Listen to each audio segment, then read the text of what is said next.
Alright, this is the elevator here at Barnes & Noble, Bayshore Town Center in Glendale, Wisconsin.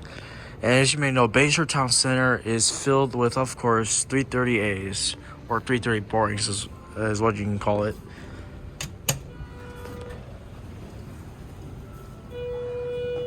This was installed in, we can't see the interlock date. Oh well.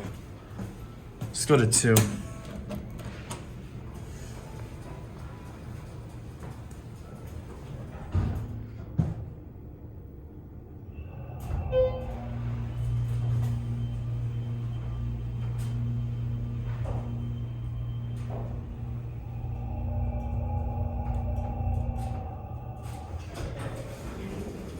Here up on 2.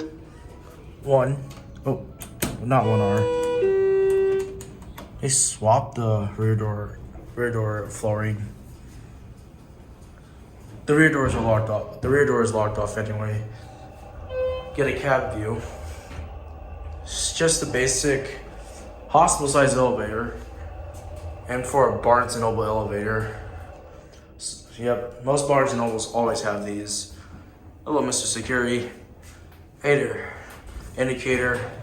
AC van resistant fixtures. Oh, just re-leveled. 4,500 pound capacity. Ring the bell. Looks like the interlock date is faded, so we can't really tell the date code on this. There it goes. And that'll be it.